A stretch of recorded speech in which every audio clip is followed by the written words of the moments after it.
Have you ever wondered why you have the name you do? It wasn't chosen randomly.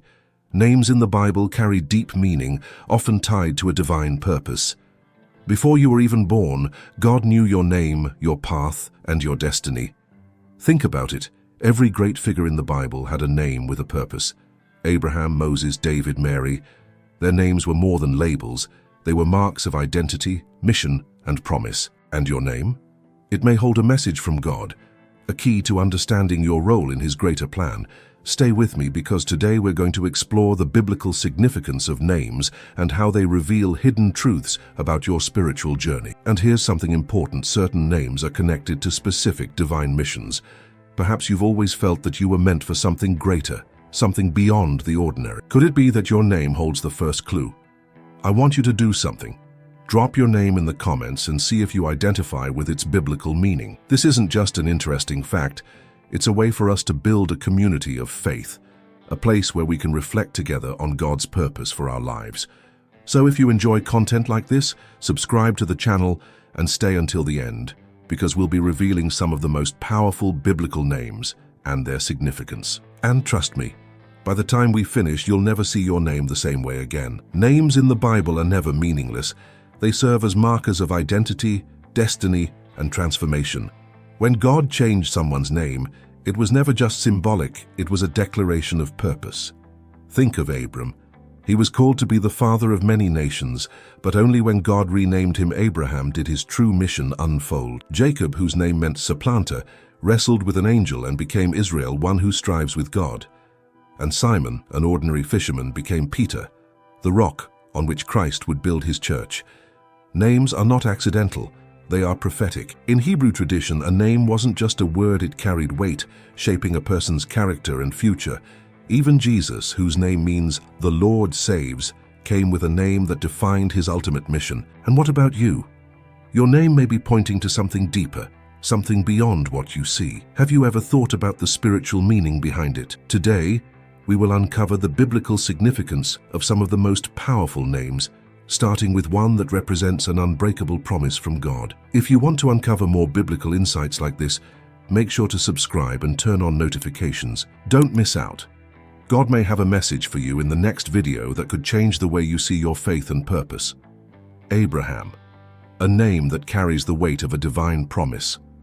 But before he was Abraham, he was Abram, a man with no children, yet holding on to the word of God. His name meant exalted father, but he had no heir. It was only when God changed his name to Abraham, meaning father of many nations, that his destiny was fully revealed. Imagine what that moment must have been like. Abraham was already advanced in age, and from a human perspective, the promise of becoming the father of a great nation seemed impossible. Yet, God spoke, and in that moment, everything changed. Genesis 17:5 records God's words, "No longer will you be called Abram, your name will be Abraham, for I have made you a father of many nations." This wasn't just a change of title, it was a declaration of identity, a transformation in the spiritual realm before it was manifested in the physical. This pattern is something we see throughout the Bible. God calls things that are not as though they were, Romans 4:17. He speaks over his people, renames them, and sets them on a new path. For Abraham, the change wasn't immediate. He still had to walk in faith, trusting God's timing. There were moments of doubt, times when he and Sarah questioned how this promise would be fulfilled. But despite their human hesitation, God remained faithful. Abraham's name is a testament to the power of trusting God's word. Maybe you too have a name that holds a divine promise. Maybe you've faced seasons of waiting, wondering if God has forgotten what he has spoken over your life. But Abraham's story reminds us that God never forgets his promises. His new name was more than a title, it was an assignment. He was called to step into the reality of what God had spoken, even before he saw the evidence. And when Isaac was finally born, it became clear. God had been working all along, preparing Abraham to be the father of generations. So if your name is Abraham, or if you bear a name with similar meaning, consider what that might signify. You might be called to lead, to father something great, whether in your family, your community, or your faith journey. God doesn't just give names, he gives missions. And just like Abraham, he might be calling you to believe in something greater than yourself, something that will bless generations to come. Moses, a name that echoes through history as one of the greatest leaders of all time. But before he became the deliverer of Israel, he was just a baby floating in the Nile, his fate uncertain. His name, given by Pharaoh's daughter, means drawn out of the water. And yet, his story would prove that he wasn't just drawn out of physical waters, he was drawn out by God for a divine mission. Moses' life was marked by transition. Born as a Hebrew, raised as an Egyptian, and then sent into exile, his journey seemed anything but stable. But even in the wilderness, God was preparing him. And when the time came, God spoke to him through a burning bush, calling him to lead his people out of bondage. At first, Moses resisted. He didn't see himself as a leader. "Who am I that I should go to Pharaoh and bring the Israelites out of Egypt?" he asked in Exodus 3:11. He doubted his ability to speak. He questioned his worthiness. And yet, God didn't choose Moses because of his qualifications. He chose him because of his purpose. That is something we often forget. We assume that God only calls the strong, the bold, the ready. But Moses was none of these things when he was called. He was hesitant, afraid, and convinced that someone else would be better for the task. But God's response was clear: "I will be with you." Exodus 3:12. This is the power behind the name of Moses. He wasn't just drawn out of the water, he was drawn out of obscurity, drawn out of fear, drawn out of his own limitations to become a leader who would change history. Through him, the Red Sea parted. Through him, the law was given. Through him, an entire nation was set free. Maybe your name is Moses, or maybe your life has followed a similar path, marked by uncertainty, transitions, and a calling that seems bigger than you. If God has called you to something, he will equip you. He doesn't wait for you to be perfect. He simply asks for your obedience. So, if you've ever felt inadequate, remember this: Moses did too, but when he stepped forward in faith, God used him to do the impossible. And perhaps just like Moses, you are being drawn out for something greater than you ever imagined. David, a name that means beloved, but his story proves he was more than just loved by men. He was chosen by God. When we think of David, we often imagine the mighty king, the warrior who defeated Goliath, the man after God's own heart. But before the throne, before the victories, he was just a shepherd boy, overlooked and underestimated. His journey begins in a field, tending sheep, seemingly insignificant. Even his own father, Jesse, did not consider him important enough to present before the prophet Samuel. Yet God's perspective was different. Man looks at the outward appearance, but the Lord looks at the heart. 1 Samuel 16:7. And it was David's heart that set him apart. From the moment he was anointed, David's life became a testimony of faith and perseverance. He was called to be king, yet he didn't ascend to the throne immediately. Instead, he spent years in hiding, running from King Saul, facing betrayal, and enduring hardship. But even in those dark times, David remained faithful. He wrote psalms of trust, declaring, "The Lord is my shepherd, I lack nothing." Psalm 23:1. David's story reminds us that God's promises don't always unfold instantly. There are seasons of waiting, of trials, of battles, both external and internal. And David had his share of failures. He made grave mistakes: his affair with Bathsheba, the murder of Uriah, his moments of pride and weakness. Yet, what set him apart was his repentance. Every time he fell, he turned back to God with a broken and contrite heart, knowing that God's mercy was greater than his failures. This is why David is called a man after God's own heart, and not because he was perfect, but because he sought God above all else. His psalms are filled with raw emotion, joy, sorrow, desperation, and praise, all showing a man who truly knew his Creator. If your name is David, or if you resonate with his story, perhaps you too have been in seasons of waiting, of feeling unseen or unworthy. But know this: God does not measure by human standards. He sees beyond appearance, beyond failure, beyond doubt. He sees the heart. And just as David went from shepherd to king, from exile to ruler, from brokenness to restoration, God can do the same in your life. Because being after God's own heart isn't about perfection, it's about pursuit. And when you seek him, he will always be near. Mary, a name that means sovereign lady or beloved.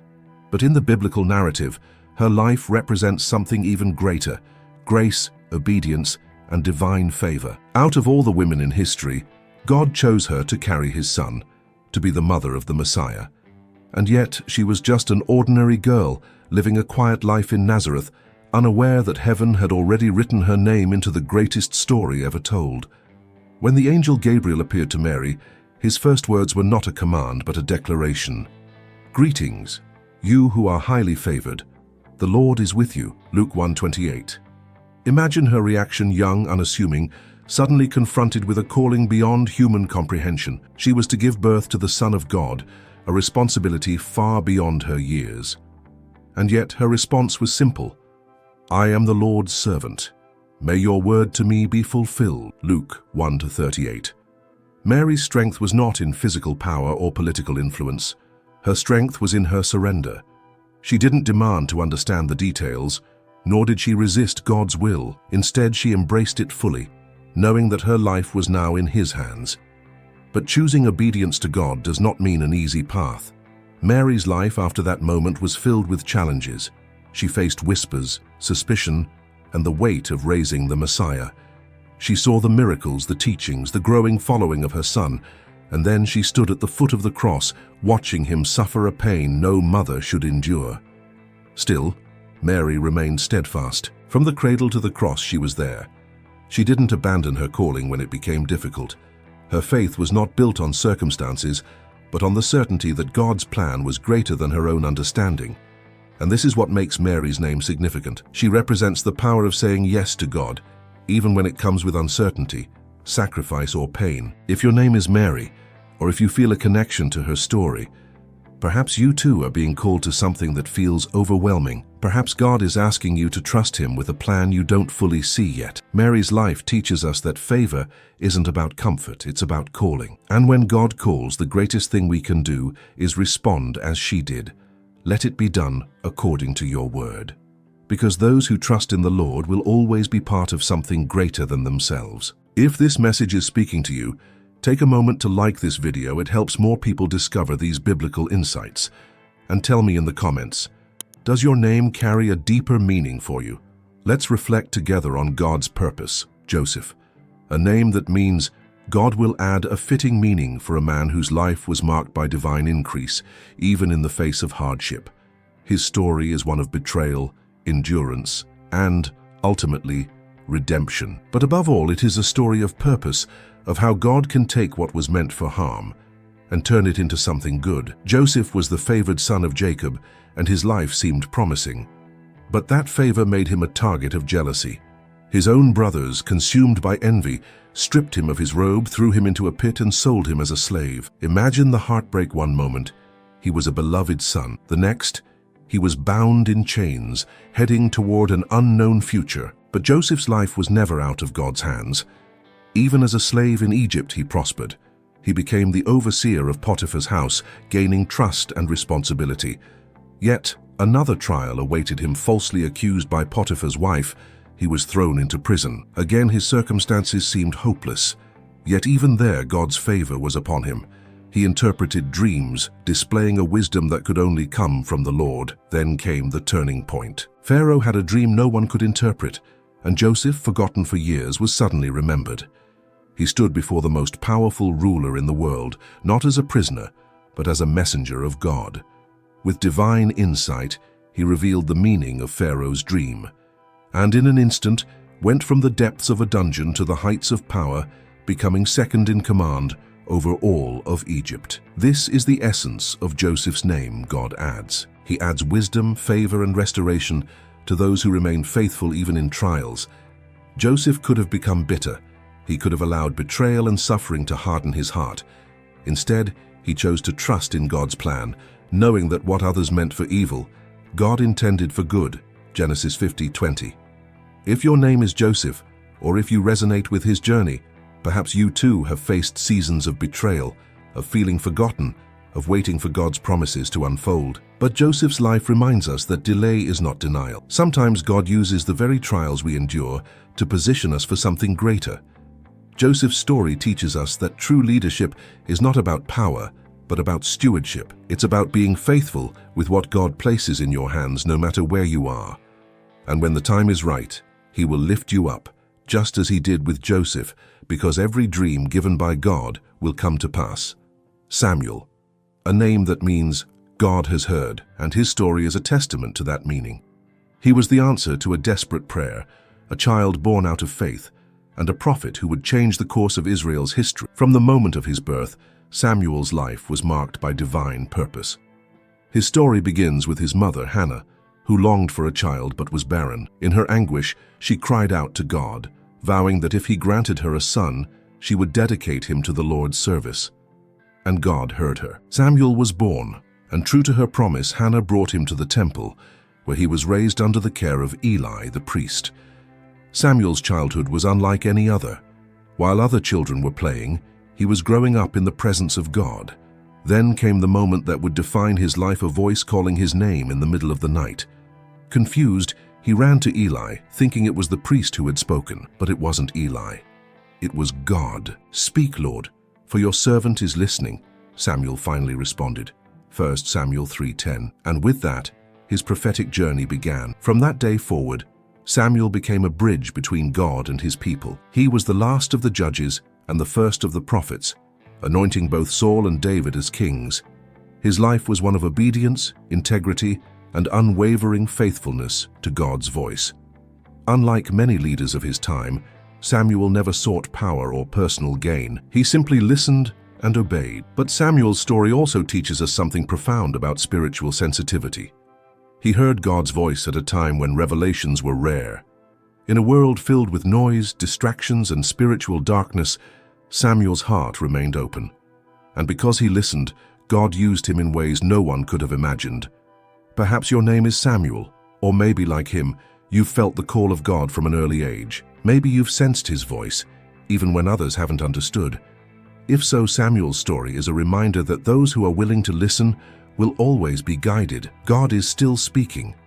The question is, are we listening? Because when we say, "Speak, Lord, for your servant is listening," we open the door to a life of purpose, guidance, and divine encounters.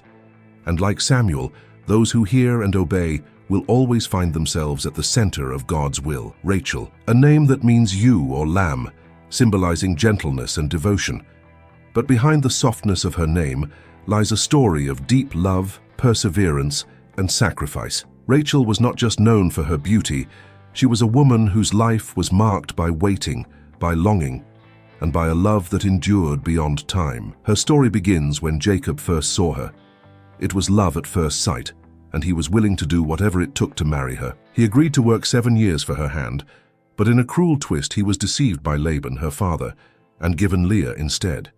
Yet Jacob's love for Rachel did not waver. He worked another 7 years just to be with her. 14 years of labor, all for the woman he loved. Rachel's life, however, was not without pain. While her sister Leah bore children easily, Rachel remained barren for years. The weight of that struggle is seen in her desperate cry to Jacob, "Give me children or I shall die." Genesis 31. She longed to fulfill the role that was expected of her, to bear the children of the man who loved her so deeply. But God's timing was not hers. Then finally God remembered Rachel. He opened her womb and she gave birth to Joseph, the son who would later save Israel from famine. And yet, Rachel's story ended in sorrow. While giving birth to her second son, Benjamin, she died in labor. Her final breath was spent naming him Ben-Oni, meaning son of my sorrow. But Jacob changed it to Benjamin, son of my right hand. Rachel's life was one of deep longing, of waiting, and of enduring love. If your name is Rachel, or if her story resonates with you, perhaps you too have experienced seasons of waiting, of unanswered prayers, of struggles that seem unfair. But Rachel's story teaches us that God sees, He hears, and even when the wait is long, His plans are never forgotten. She reminds us that love is worth enduring, that faithfulness matters, and that even in sorrow, God is still at work. Rachel's legacy lived on through her children, and today her story continues to inspire those who choose to love deeply, to wait faithfully, and to trust in God's perfect timing. Elijah, a name that means "the Lord is my God," and his life embodied that meaning in every way. He was a man of boldness, a prophet who stood against corruption, and a figure whose faith called down fire from heaven. His story is one of unwavering devotion, miraculous encounters, and a deep reliance on God's power. Elijah lived in a time of great spiritual darkness. Israel had turned away from God, following the false god Baal under the corrupt rule of King Ahab and Queen Jezebel. But Elijah was not afraid to stand alone. He confronted Ahab with a prophetic declaration there would be no rain until the people repented. And for 3.5 years, the land remained dry. But his greatest moment came on Mount Carmel. Surrounded by 450 prophets of Baal, Elijah issued a challenge. If the Lord is God, follow him. But if Baal is God, follow him. 1 Kings 18:21. The prophets of Baal cried out to their God, but no answer came. Then Elijah stepped forward. He prayed, and instantly fire fell from heaven, consuming the altar and proving that the Lord alone is God. Yet despite his incredible faith, Elijah was not without weakness. After his victory, he fled into the wilderness, fearing for his life when Jezebel threatened him. He sat under a tree, exhausted and discouraged, asking God to take his life. But God did not rebuke him. Instead, he sent an angel to strengthen him, reminding him that his mission was not over. This is what makes Elijah's story so powerful, not just his miracles, but his humanity. He was a man who experienced both triumph and despair, yet through it all, God remained faithful.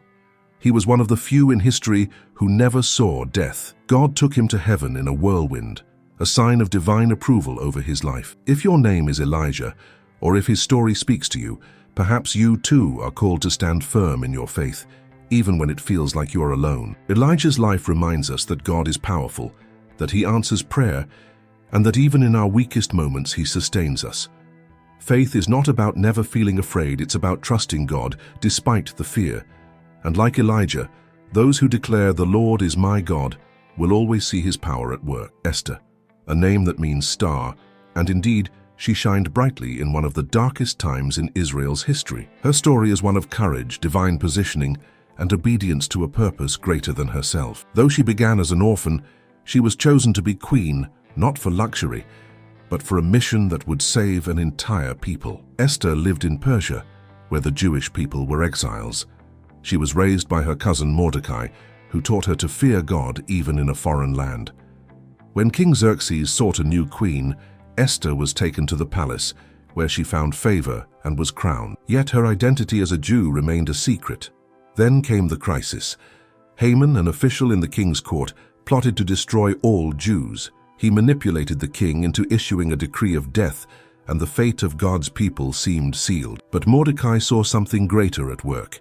He sent a message to Esther, urging her to act, reminding her of the reason she had been placed in the palace. And who knows but that you have come to your royal position for such a time as this? Esther 4:14. At first, Esther hesitated. To approach the king without being summoned was punishable by death. Fear gripped her. But then she made a choice. She called for a fast, seeking God's strength, and resolved, "If I perish, I perish." Esther 4:16. With wisdom and courage, she stepped before the king and exposed Haman's plot. The decree was overturned, and the Jewish people were saved. Esther's bravery changed the course of history, proving that God places his people in positions of influence, not for their own comfort, but for his purposes. If your name is Esther, or if her story resonates with you, perhaps you too have been placed where you are for a reason greater than yourself. Maybe God has positioned you to bring hope, to intercede for others, or to stand for truth even when it's risky. Esther teaches us that courage is not the absence of fear, it is acting in faith despite it.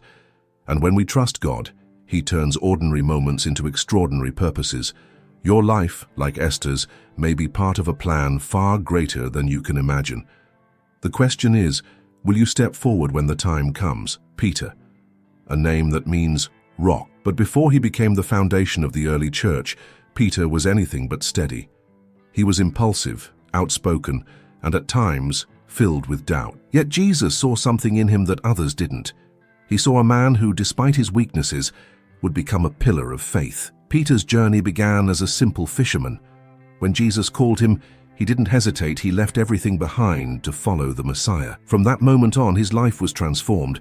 He walked on water, witnessed miracles, and boldly declared that Jesus was the Son of God. But Peter's greatest lesson would come not in his strength, but in his failure. On the night of Jesus' arrest, Peter, who had sworn loyalty to him, denied even knowing him 3 times. The same man who had proclaimed, "Even if I have to die with you, "I will never disown you," Matthew 26:35, found himself crumbling under pressure. And when the rooster crowed, Peter realized what he had done. Heartbroken, he wept bitterly. But failure was not the end of Peter's story. After his resurrection, Jesus sought him out, restoring him with 3 simple questions. "Do you love me?" John 21:15-17. For each denial, Jesus gave Peter a chance to reaffirm his love. And with that, Peter was restored not just as a follower, but as a leader. From that moment, Peter became unstoppable. He preached at Pentecost, bringing thousands to faith. He performed miracles, stood before rulers without fear, and ultimately gave his life for the gospel. The same man who once wavered under pressure became the unshakable rock that Jesus had spoken of. If your name is Peter, or if his story speaks to you, perhaps you've struggled with doubt, fear, or moments of failure. But Peter's life proves that God does not define us by our worst moments. He calls us by our purpose. He sees beyond our mistakes and calls us to something greater.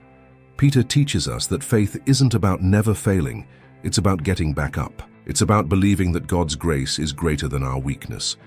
And when we choose to stand firm in Him, we become exactly what He created us to be, unshakable, immovable, a rock in the hands of the Almighty. Names are more than just words, they carry identity, purpose, and sometimes a divine calling. Throughout the Bible, we've seen how God used names to reveal destinies, to mark transformation, and to remind His people of His promises. From Abraham to Peter, every name carried a deeper meaning, a connection between heaven and earth. But what about your name?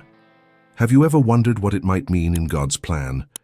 Maybe your name has a direct biblical origin, or maybe its meaning reflects a characteristic God has placed within you.